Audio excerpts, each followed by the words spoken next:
अस्सलामुअलैकुम and welcome to the YouTube channel of SSC rankers. जैसे कि आप सबको पता है कि एग्ज़ाम बहुत पास में है। जैसे कि पटवारी का एग्ज़ाम है, जूनियर असिस्टेंट का एग्ज़ाम है, उनके लिए मैंने एमसीक्यू सीरीज़ स्टार्ट की थी। वो कंटिन्यू वैसे ही चलेगी, जितना मुझसे हो सकेगा उतने मैं एमसीक्यूज़ वहाँ पे कराऊँगा और एंड में जो एमसीक्यूज़ बचेंगे, अगर टाइम कम रहा तो मैं आपको डायरेक्टली उसका पीडीएफ प्रोवाइड करूँगा। तो अब यहाँ पे मसला है कि जो बाकी एग्ज़ाम्स है, जैसे कि मैंने आपको बोला था कि यहाँ पे ये जो कोर्स चलेगा, ये पर्टिकुलरली एग्ज़ाम जो आने वाला है कांस्टेबल का जो रिटन आने वाला है और जेकेपीएसआई उसके साथ में ही होगा। जीएस तो सबका सेम ही रहता है, बस यहाँ पे लेवल भी आपको कुछ डिफरेंट नहीं पूछी जाएगी। जैसा पेपर वहाँ कांस्टेबल में आएगा जीएस में, वैसा ही आपको एसआई में देखने को मिलेगा, कोई डिफरेंस नहीं देखने को मिलेगी। तो यहाँ पे मैंने बोला था आपको कि मैं आपका जो क्वांटिटेटिव एप्टीट्यूड, जिसको आप मैथमेटिक्स बोलते हो, मैथ में जितना भी आपका सिलेबस रहेगा मैथ रीजनिंग में, वो मैं आपको फ्री में करा दूंगा। उसके साथ साथ जो आपका जम्मू कश्मीर रहता है, मैंने पहले ही बोला कि जीएस में आपका, जहाँ तक मुझे लगता है, मैंने एनालिसिस की है, जीएस का जो सिलेबस है उसमें आपको दो पोर्शन पूछे जाएंगे। एक है नॉर्मल जीएस मतलब इंडियन जनरल स्टडीज़, और दूसरी है GS with special reference to Jammu and Kashmir. यहाँ से आपको 10-20 मार्क्स पूछे जाएंगे। तो मैंने सोचा कि हम GS with special reference to Jammu and Kashmir, बहुत सारों ने कहा कि हम पहली बार स्टार्ट कर रहे हैं वो ये, तो इसकी चिंता आप छोड़िए, GS with special reference to Jammu and Kashmir मैं सारा करा दूंगा आपको। तो इसमें अब हम स्टार्ट कहाँ से करेंगे? स्टार्ट हम सीधे ही करेंगे, इसका जो पहला हमारे पास यहाँ पे है major portion of the syllabus है, जहाँ से आपको मैक्सिमम क्वेश्चंस पूछे जाएंगे, वो है जियोग्राफी। आप जियोग्राफी की बात करें तो यहाँ पे जियोग्राफी में बस फिजियोग्राफी नहीं है, बस फिजियोग्राफी आपसे नहीं पूछा जाएगा, यहाँ पे सिलेबस में बहुत ज़्यादा है।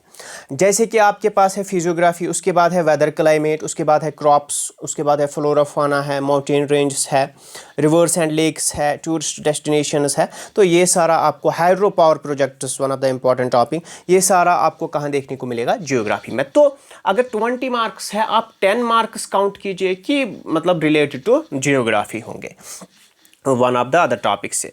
तो यहाँ पे जो पहला टॉपिक आपका है geography and Jammu and Kashmir में से, वो हम यहाँ पे डिस्कस करेंगे, that is the physiography of Jammu and Kashmir. ठीक है। So physiography and Jammu and Kashmir, तो याद रखिएगा, आपको जो भी मैं पढ़ाऊँगा, पहले ही मैं बोलता हूं कि अगले ही दिन उसके मैं एमसीक्यूज़ आपको कराऊंगा, सो दैट कि आपको इतना समझ में आ जाए कि हमने पढ़ा क्या है, एमसीक्यूज़ से हमें क्या हेल्प हो रही है। जो एमसीक्यूज़ आपको आता है उसको करिएगा, एनालिसिस कीजिएगा एमसीक्यूज़ की क्या हमने पढ़ा है। कोई नेक्स्ट कोई ऐसा पॉइंट आपको देखने को मिलेगा जो यहाँ पे लेक्चर में नहीं हुआ होगा कवर, क्योंकि ये लेक्चर बड़े शॉर्ट और कन्फाइन रखने होते हैं, तो वहाँ पर आपको उसको ऐड ऑन करना है। ठीक है। पहले आपको नोट मेकिंग सीखनी है। जब भी आप कोई टॉपिक बनाओगे ना, उसके बाद 5-6 लाइन्स उसके बाद छोड़िएगा, या साइड में आप एक साइड उसका छोड़िएगा, सो दैट कि जो आप आगे आगे ऐड ऑन करते जाओगे, कहीं ना कहीं से पॉइंट सीखते हैं, कहीं और एक पॉइंट मिलता है, एक्स्ट्रा पॉइंट आपको लगता है कि ये याद रखना चाहिए, तो उसको आप ऐड ऑन करोगे। तो चलते हैं हम अपने फर्स्ट लेक्चर पे इसके। तो जम्मू एंड कश्मीर की जियोग्राफी की अगर हम बात करेंगे, तो उसमें से पहला जो हमारा टॉपिक है, that is the physiography of Jammu and Kashmir. And on the basis of the geomorphic features of the UT of Jammu and Kashmir, अगर हम देखेंगे इसको 5 यहाँ पे रीजन्स में, जिनको आप फिजियोग्राफिक रीजन्स बोलते हैं, उनमें डिवाइड किया गया है। अब आप कोई भी बुक खोलोगे, आप बोलोगे सर कि ऐसा तो नहीं है, हमें तो 6 रीजन्स मिल गए हैं। जो आपको 6th रीजन मिलेगा वहाँ पे, वो है लद्दाख। और इस टाइम अगर आप देखोगे, जो जम्मू एंड कश्मीर है, लद्दाख को पहले ही कार्व आउट किया गया है, एक सेपरेट यूटी बनाई गई है उसकी, तो वो इसमें हम नहीं पढ़ेंगे, हम सीधे ही जम्मू एंड कश्मीर को पढ़ेंगे। So on the basis of the geomorphic features, जो आपके 5 यहाँ पे जो 5 रीजन्स आपके हैं, फिजियोग्राफिक रीजन्स और physiographic divisions Jammu and Kashmir के, उसमें पहला जो है आउटर प्लेन्स है, second one is Shivaliks, third one middle Himalayas, और जिनको आप लेसर हिमालय के नाम से भी जानते हैं। द फोर्थ वन जो आपके पास है, fourth one is valley of Kashmir, and the last and the fifth one is greater Himalayas. As you know कि हिमालयाज के 3 पार्ट्स है ही, इनके 3 रीजन्स है, lesser Himalayas, Shivaliks, mid Himalayas, जिनको आप ये आउटर हिमालयाज शिवालिक्स है, फिर आपके पास मिडल हिमालयाज आते हैं जिसको आप हिमाचल के नाम से भी जानते हैं, उसके बाद ग्रेटर हिमालयाज आते हैं जिनको आप हिमाद्री के नाम से भी जानते हैं। तो यहाँ पे उतना हमें नहीं जानना, हमें बस रीजन जम्मू कश्मीर के देखने हैं। Now there are 5 regions.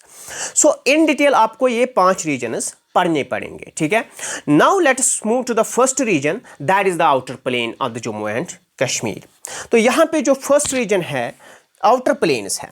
अगर आप जम्मू कश्मीर का मैप देखोगे, जम्मू कश्मीर के मैप में आपको यहाँ पे मैंने दिखाया है, आपके पास 22 डिस्ट्रिक्ट्स है। तो यहाँ पे अगर मैं आपको कहूँ कि ऐसे आता है ये मैप, पहले इसको थोड़ा सा समझिएगा, मैप को ही थोड़ा सा समझिएगा, मुझे 1 सेकंड दीजिएगा, मैं देखूँगा कहीं और पे मैप मत है। हाँ, यहाँ पे मैप है, ठीक है। तो यहाँ पे अगर हम इसको देखेंगे इस जम्मू कश्मीर के मैप को, तो यहाँ पे आपको ये चीज़ें समझनी होंगी। पहले आप ये 5 रीजन समझो, इन डिटेल पढ़ेंगे, कोई जल्दबाजी नहीं है, सो दैट कि आपको इतना समझ में आ जाए कि अब इस टॉपिक में हमें कुछ और करने की ज़रूरत नहीं है।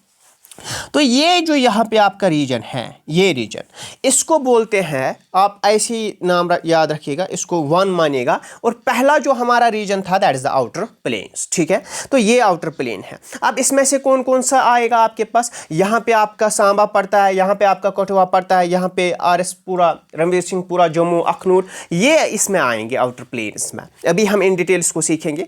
उसके बाद सेकंड रीजन जो आपका आता है, सेकंड रीजन यहाँ पे आपका शिवालिक्स था ना। तो सेकंड रीजन इज हियर, और इसको क्या बोलते हैं, जो ग्रीन कलर का आपके पास है, ये है आपके पास शिवालिक्स, ठीक है। The third region which is the mid Himalayas, या जिनको आप पीर पंजाल के नाम से भी जम्मू एंड कश्मीर में जानते हो, तो ये जो ब्लू वन है, ब्लू वन, ये थर्ड रीजन आपका है, and this is the Pir Panjal range और मिडल हिमालय रेंज। उसके बाद आपके पास यहाँ पे आती है ये कश्मीर वैली, ठीक है। तो यहाँ पे आपके पास कश्मीर वैली आती है। कश्मीर वैली को हम यहाँ पे अगर हम ज़मीनी सतह पे देखेंगे तो यहाँ पे आपको कैरीवा सॉइल बहुत ज़्यादा देखने को मिलती है, जिसको आप वुडर के नाम से भी जानते हैं।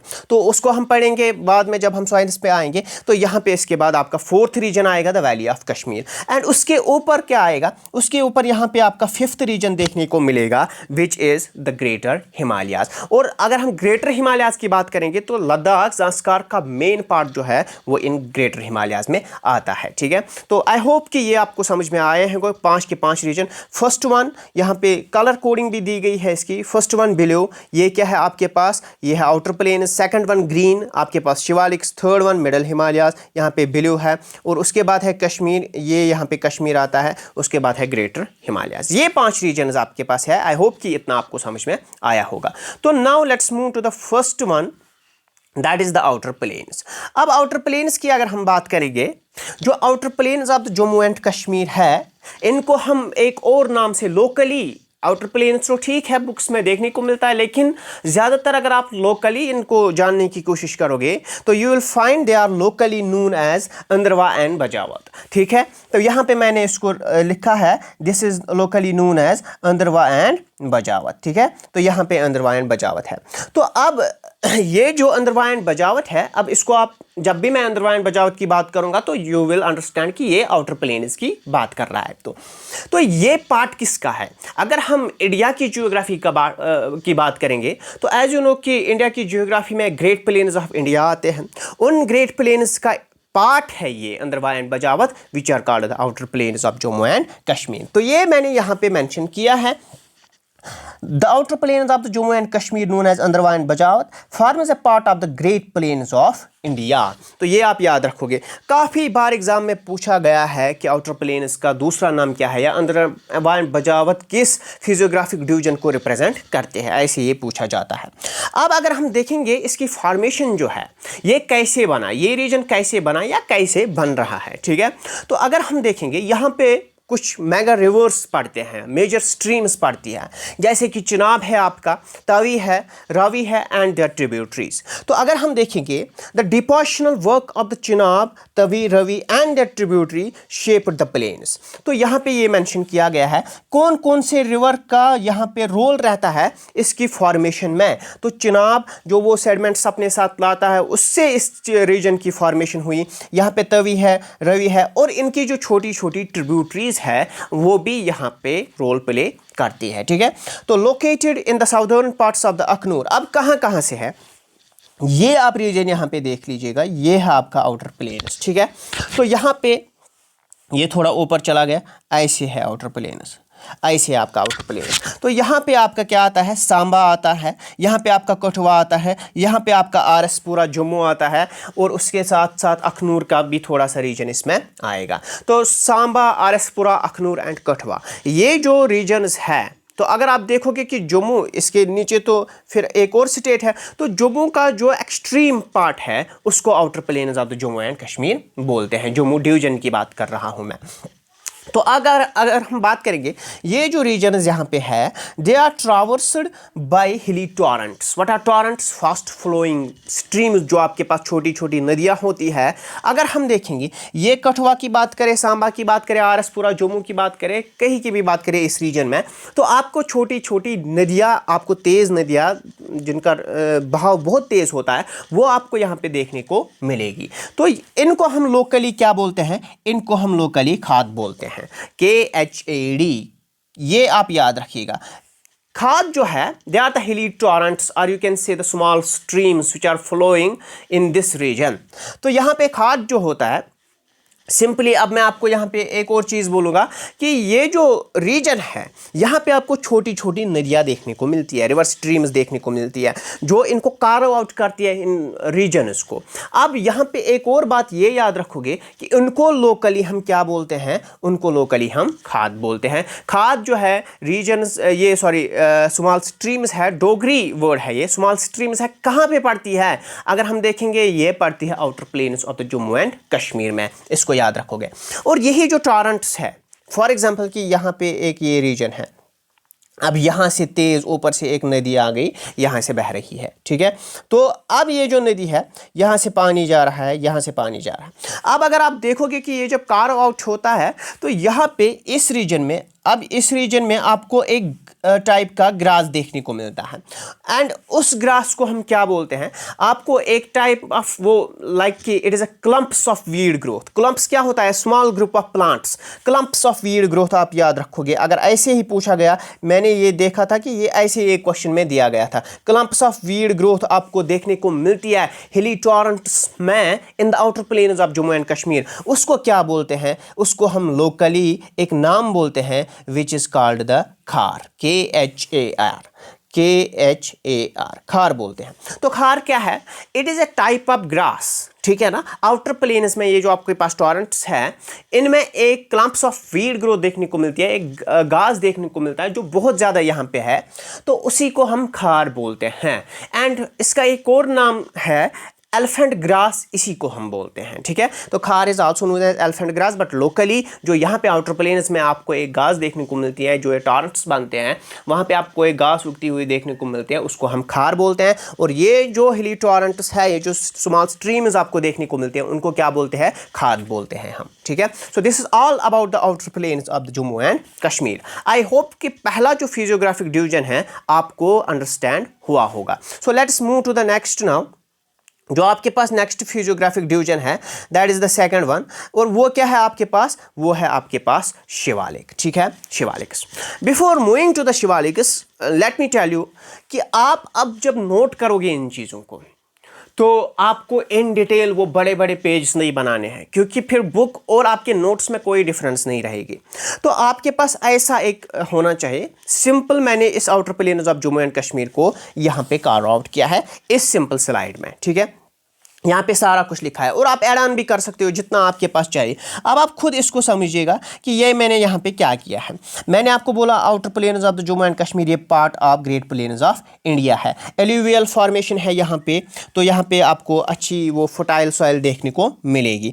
तो उसके बाद मैंने बोला था they are also known as Andarwa and Bajawat, ठीक है। तो यहाँ पे दे आर फॉर्मड बाय किन किन रिवर्स से बनते हैं ये? Tawi, Chenab, Ravi and their tributaries, ठीक है। उसके बाद यहाँ पे they are crossed by the hilly torrents, जिनको हम खाद के नाम से भी जानते हैं। तो मैंने बोला था इन स्ट्रीम्स के बारे में आपको। और यहाँ पे इन चैनल्स में आपको क्लम्प्स ऑफ वीड देखने को मिलेगी विच इज़ कॉल्ड द खार, ठीक है। तो यहाँ पे उसके बाद मैंने ये भी आपको, अगर आप ये देखोगे कि शिवालिक्स के बहुत नज़दीक होते हैं ये, या इनकी हाइट क्या है, हाइट है 325 metre to 350 metre, structured from Akhnoor to Kathua. बीच में क्या पड़ता है, आरएस पड़ता है, आरएस पुरा एंड सांबा पड़ता है। तो एक स्लाइड में मैंने इसको सारा यहाँ पे क्लब अप किया है, ठीक है। तो अब आप चलिएगा, नेक्स्ट इज शिवालिक्स। तो शिवालिक यहाँ पे है। अब शिवालिक को भी मैंने ऐसे ही स्लाइड बनाई है यहाँ पे। तो अब आप इसको बार बार मैं कहता हूँ कि मैं आप शिवालिक पढ़ाऊँगा, जब तक आप थोड़ा कंफर्टेबल हो जाओगे उसके बाद आप अपने नोट्स ऐसे प्रिपेयर करोगे। तो यहाँ पे शिवालिक्स जो है, now it is the second and the most important region, physiographic region of the Jammu and Kashmir।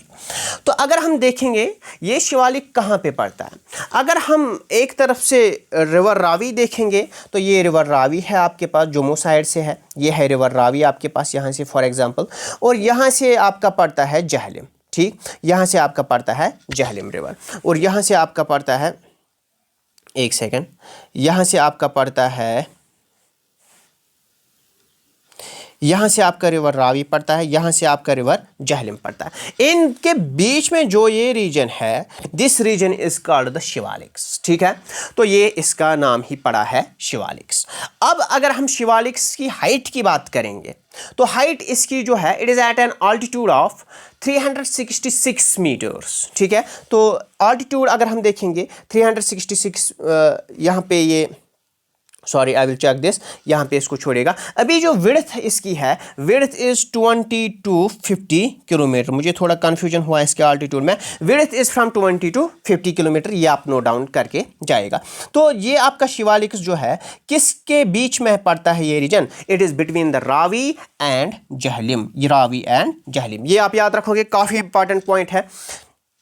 तो उसके बाद अगर हम देखेंगे यहाँ पे आपके पास जम्मू साइड में, अगर हम जम्मू साइड में देखेंगे, यहाँ पे plain is between the Ravi and Chenab which is Shivaliks, लेकिन एडजेसेंट स्लोप्स जो इनमें आपको देखने को मिलते हैं, अनडाइल्यूटेड स्लोप्स जो आपको यहाँ पे देखने को मिलते हैं between the Ravi and Chenab, उसको हम कंडी बोलते हैं लोकली। क्या बोलते हैं, कंडी बोलते हैं। तो कंडी स्लोप्स जो है ये आपको सिंपली, जैसे कि Shivalik between the Ravi and Chenab है, वहीं पे आपको अनडाइल्यूटेड स्लोप्स कुछ देखने को मिलेंगे। आपको adjacent to the plains between the Ravi and Chenab कुछ स्लोप्स देखने को मिलेंगे which are locally known as कंडी।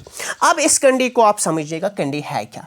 कंडी जो है, फॉर एग्जाम्पल मैं आपको बोलूँगा कि हिली सॉइल्स आपने देखी होगी, मतलब पहाड़ों पे ये जो ज़मीन होती है हिली सॉइल्स लाइक, तो यहाँ पे हिली सॉइल, अब हिली सॉइल है तो there will be a water scarcity होगी ना, water shortage will be there, तो पानी की किल्लत होगी वहाँ पे। अगर पानी की किल्लत है तो मुझे बताओ कि ये जो एग्रीकल्चर वहाँ का होगा, क्या वो रेन डिपेंडेंट नहीं होगा, जब बारिश होगी तभी उसको पानी मिलेगा, क्योंकि यहाँ पे पानी की किल्लत है, scarcity of the water is there, इसी को कंडी बोलते हैं हम। तो अगर आपसे पूछा जाएगा कंडी कहाँ पे है, so you will say that these are the अनडाइल्यूटिंग slopes between the Ravi and Chenab.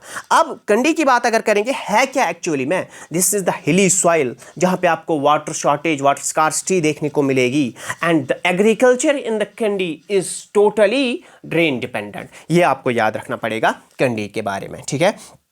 तो अगर हम देखेंगे अब यहाँ पे देखिए, हम भी कश्मीर में जितने रह रहे हैं, जम्मू साइड से जितने रह रहे हैं, डोडा किश्तवाड़ से, तो देखे होगे आपने ये हिली स्लोप्स, ठीक है। अब यहाँ पे पानी है नहीं, तो यहाँ पे उगाएंगे क्या हम, मेज, माइलेट्स, ऑयल सीड्स, फोडर, ये यहाँ पे उगते हैं, क्योंकि जिनको पानी की ज़्यादा ज़रूरत होगी जिस फसल को, वो तो यहाँ पे उगेगी नहीं। तो दैट इज़ वाई हम प्रेफर करते हैं मेज, माइलेट्स प्रेफर करते हैं, हम ऑयल सीड्स प्रेफर करते हैं यहाँ पर, ठीक है। अब यहाँ पे एक और इम्पॉर्टेंट पॉइंट है, that is Mansar and Surinsar lakes जो आपके पास है।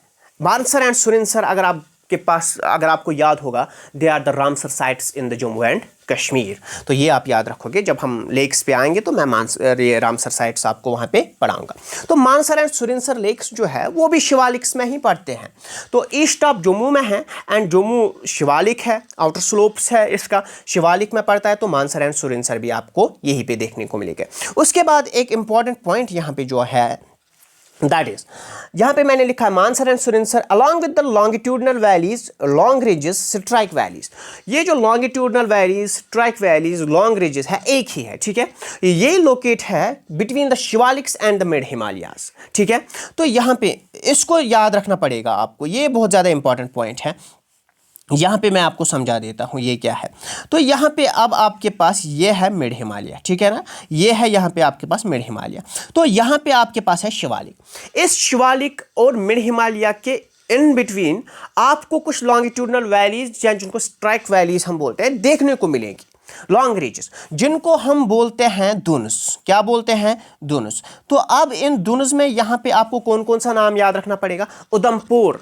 अब अगर जम्मू गए कहीं, जम्मू मतलब शिवालिक से जैसे ही आप मतलब निकलोगे तो शिवालिक का एंड होते होते आपको जम्मू कोटली देखने को मिलेगा, यहाँ पे उधमपुर कोटली देखने को मिलेगा, उनको दुनस बोलते हैं। So the region between the Shivaliks and the mid Himalayas, longitudinal valleys, strike valleys जो है, लाइक उधमपुर है, कोटली है, उनको हम दुनस बोलते हैं, ठीक है। तो ये आप याद रखोगे। And one of the last and the most important point I have mentioned here is that मानक पर्वत जो है इसका एंशिएंट नेम है। एज डिटो मैंने इसको ये बोल्ड इसलिए लिखा है बिकॉज क्लियरली पूछा गया था JKSSB में कि मानक पर्वत हम किसको कहते हैं। सो मानक पर्वत is the ancient name of the Shivaliks. Okay, so this is the second and the most important reason of the Jammu and Kashmir. Now let's move to the third reason, that is the middle Himalayas और lesser Himalayas. Before moving to the lesser और middle Himalayas, फिर से एक बार ये देखिएगा कि मैंने इसको कैसे सिंपलीफाई किया है। शिवालिक्स है between the Ravi and Chenab. यहाँ पे आपको कंडी, मैंने बोला था कंडी के बारे में, ये है कंडी क्या है? Slopes adjacent to the plains between the Ravi rivers and the Chenab rivers, ठीक है। कल्टिवेशन आपको कंडी में क्या देखने को मिलेगी? Because there is the scarcity of the water, तो यहाँ पे आपको मेज, ऑयल सीड्स, माइलेट्स, फोडर देखने को मिलेगा। तो यहाँ पे Mansar and Surinsar located in the east of Jammu, ये भी शिवालिक्स में पड़ते हैं, ठीक है। तो यहाँ पे उसके बाद है लॉन्गिट्यूडनल वैलीज, यहाँ पे आपको देखने को मिलती है between Shivaliks and the middle Himalayas, जैसे कि आपके पास है उधमपुर, कोटली, इनको दोनों बोलते हैं। तो एक स्लाइड में मैंने सारा इसको कवर किया है और जब आप ये देखोगे 2 मिनट में आपका रिविजन हो जाएगा, ठीक है। तो इसको ऐसे मेंशन कीजिएगा आप। Next is now middle Himalayas और you can say lesser Himalayas. सो अगर हम मिडल हिमालयाज और लेसर हिमालयाज की बात करेंगे, सो ऑल्टीट्यूड की बात करेंगे तो it is 1820 to 3600, so it is 1820 to 3600 metres. And width की बात करें तो 10 to 60 kilometre is the width. Okay, so now located between the Ravi in the east and Poonch in the west, locally known as pahar in Jammu. तो middle Himalayas की बात करेंगे, elevation आपने याद रखा, विड्थ आपने याद रखा, उसके बाद आप सिर्फ इतना याद रखोगे, it lies between the Ravi in the east and Poonch in the west, ठीक है। तो ईस्ट में आपको यहाँ पे रावी देखने को मिलेगी, रावी देखने को मिलेगी यहाँ से आती हुई, और यहाँ से आपको पुंछ देखने को मिलेगा। तो इसके बीच में ये जो रीजन पड़ता है, it is the mid Himalaya और द लेसर हिमालय। और जम्मू में इस रीजन को लोकली क्या बोलते हैं? पहाड़ बोलते हैं, और यहाँ के लोगों को हम पहाड़ी बोलते हैं। अब बात करेंगे इसके आगे, तो ऑरिजिन यहाँ से किस किस रिवर का होता है? तवी यहाँ से आता है, रिवर तवी यहाँ से आता है, यहाँ से बसंतर रिवर आता है, उज रिवर आता है, ये मिडल हिमालय से ही निकलते हैं ये रिवर्स, ये आप याद रखोगे। इसके बाद इम्पॉर्टेंट पॉइंट है, अगर हम यहाँ पे देखेंगे कि एक यहाँ पे श्राइन आता है, which is the most important shrine in the Jammu and Kashmir, that is the माता वैष्णो देवी श्राइन। तो माता वैष्णो देवी जो टेम्पल है यहाँ पे, या जिसको आप वैष्णो देवी पीक से ही जानते हो, उस पीक को जहाँ पे वो है, तो वो भी मिडल हिमालयाज में ही पड़ता है। और मिडल हिमालयाज में कहाँ पड़ता है? उधमपुर साइड में पड़ता है, जिसको हम त्रिकुटा हिल्स बोलते हैं।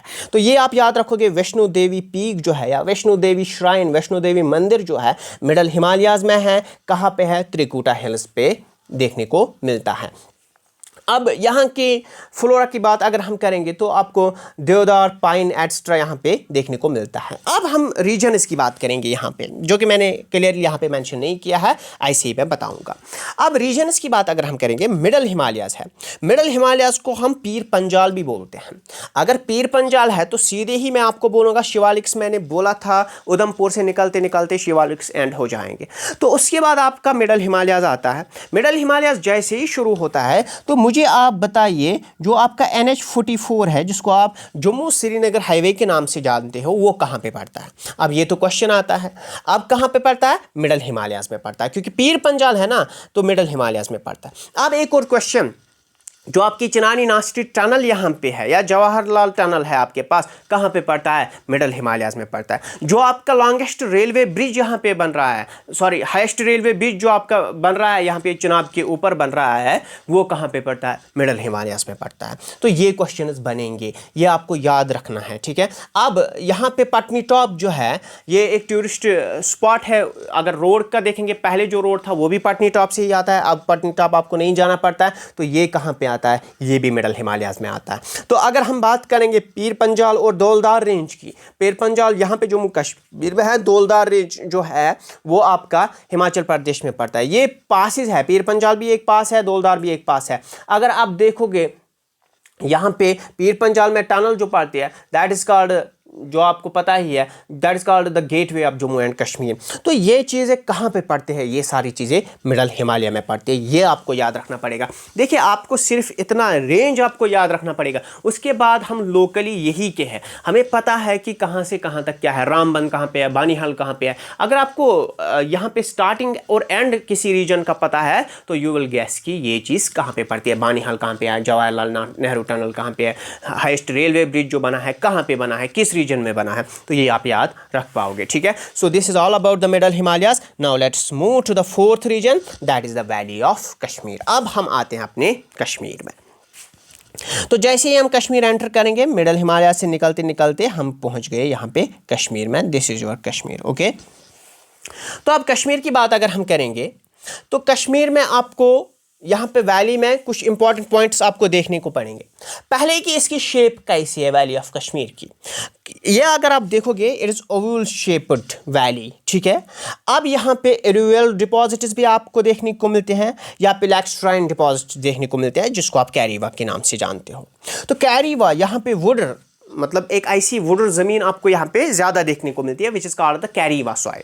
और इस कैरीवा को अगर आपने पढ़ा होगा, यहाँ पे कश्मीर में सबसे इम्पॉर्टेंट कैश क्रॉप जो यहाँ पे है, या मतलब आप अगर देखोगे कि पहचान जो यहाँ की बनी है आप सैफरॉन, तो वो भी इसी सॉइल से निकलता है।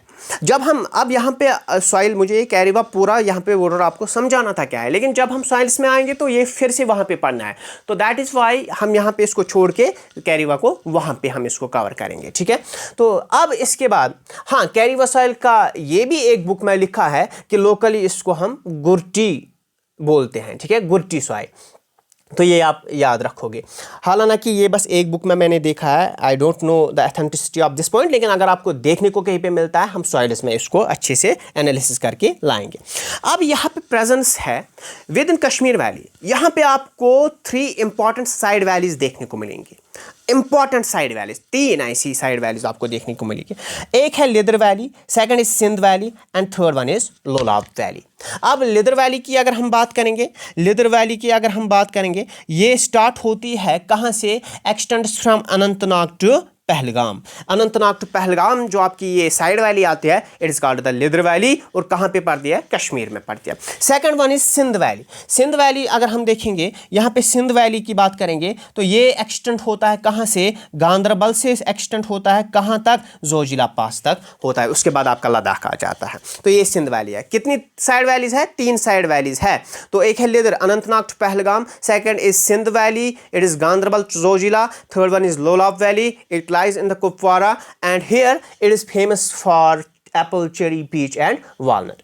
And यहाँ पे Lolab Valley में एक स्ट्रीम आप याद रखोगे, एक इंपॉर्टेंट स्ट्रीम यहाँ से जाती है, it is ट्रावर्सड bye a stream that is लावल स्ट्रीम, AHWAL। रिसेंटली JKSSB ने एक क्वेश्चन पूछा था कि ये जो लावल स्ट्रीम है किस कश्मीर की साइड वैली में देखने को मिलती है, लिदर में, सिंध में, लोलाब में। तो ये आप याद रखोगे, लावल स्ट्रीम लोलाब में देखने को आपको मिलती है। So this is about the Kashmir. तो ये कुछ पॉइंट्स है, वो बस 3-4 पॉइंट्स है जो आप यहाँ पे फिजियोग्राफिक डिवीजन में वैली ऑफ कश्मीर में याद रखोगे। उसके बाद last and the most important here is the greater Himalayas. Greater Himalayas को हम एक और नाम से भी जानते हैं। यहाँ पे पहले याद रखोगे, अब ये जो है ये मोस्टली कहाँ पे देखने को मिलता है, ये मोस्टली देखने को मिलता है यूटी ऑफ लद्दाख में। तो यहाँ पे आपको ये है ग्रेटर हिमालयाज। इसके बाद है ज़ास्का रेंज, इसके बाद है लद्दाख, उसके बाद है काराकोरम। ठीक है, ये आप याद रखोगे। तो इनको हम एक और नाम से जानते हैं, इनर हिमालयाज, सेंट्रल हिमालयाज, हिमाद्री। अगर आपको इनर हिमालय देखने को मिला, सेंट्रल हिमालय देखने को मिला, हिमाद्री देखने को मिला, तो ये ग्रेटर हिमालयाज के नाम है। अब वर्ल्ड का जो हाईएस्ट पीक है that is the mount Everest, जिसको हम सागरमाथा नेपाल में बोलते हैं, गौर शब्द से कहे, और चोमलुंगमा इन द तिब्बत।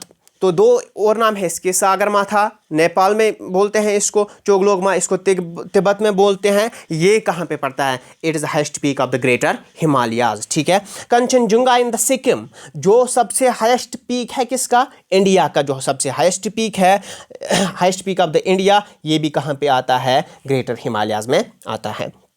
तो यहाँ आपको बहुत ज़्यादा पीक देखने को मिलेंगे। तो यहाँ नंगा पर्वत जो इस साइड पड़ता है, यहाँ पे पड़ता है नंगा पर्वत इस साइड में, तो ये भी आपको किस में देखने को मिलेगा? ये आपको देखने को मिलेगा ग्रेटर हिमालयाज में। उसके बाद कुछ पासेस यहाँ पे ग्रेटर हिमालयाज में देखने को मिलते हैं, which you have to remember. बुर्जिल pass and Zoji La पास। जब मैं passes of Jammu and Kashmir पढ़ाऊंगा ना, आपको पैनिक होने की कोई ज़रूरत नहीं कि ये कैसे याद रखेंगे। वहाँ पर मैं आपको सारे स्टेट्स में जो पासेस है, जो इंटरकनेक्ट होते हैं, वो हम पढ़ेंगे। ठीक है, तो यहाँ पे जम्मू कश्मीर के हवाले से आप फिलहाल इतना याद रखोगे, ये जो ग्रेटर हिमालयाज की बात की मैंने, बुर्जिल एंड जोजिला पास जम्मू कश्मीर में है। ठीक है, उसके बाद एक और इंपॉर्टेंट पास है बारालाचा पास एंड शिपकी पास, हिमाचल प्रदेश में है। नीति एंड लिपुलेख पास उत्तराखंड में है। नथुला एंड जेलीपला पास कहाँ पे है? सिक्किम में आपको देखने को मिलता है। So this is all about the today's lecture. इसके बाद जो इस यहाँ से क्वेश्चंस पूछे गए हैं, वो क्वेश्चंस भी हम डिस्कस करेंगे आगे। ठीक है, तो आई होप कि ये जो फिजियोग्राफिक 5 डिवीजन्स है, इनमें आपको ज़्यादा कुछ नहीं, यहाँ कुछ आप 5-5, 4-4 पॉइंट्स हर एक, क्योंकि ये इन डिटेल आपको माउंटेन रेंजेस अलग से पढ़नी है, आपको पासेस अलग से पढ़नी है, आपको सॉइल्स अलग से पढ़नी है, आपको रिवर्स एंड लेक्स अलग से पढ़नी है, तो सब कुछ आपको फ्लोरा एंड फाना अलग से पढ़ना है। तो ये जो मेन पॉइंट्स यहाँ पे थे, हाईलाइटेड पॉइंट्स, आई होप कि ये आपको एटलीस्ट समझ में आए होंगे, ये आपको याद रहे होंगे, और थोड़ा सा आपके माइंड में इसकी एक फिगर बनी होगी। So thank you, have a nice day, see you tomorrow with the MCQs of this section। ठीक है, so best of luck for your future। पढ़ते रहिएगा, और जो भी आपकी क्वेरीज है मुझे डायरेक्टली आप रीच आउट कीजिए, मुझे मैसेज कीजिए कि हमें यहाँ पे ये समझ नहीं आया, मैं आपको वो क्लियर करूँगा। Thank you.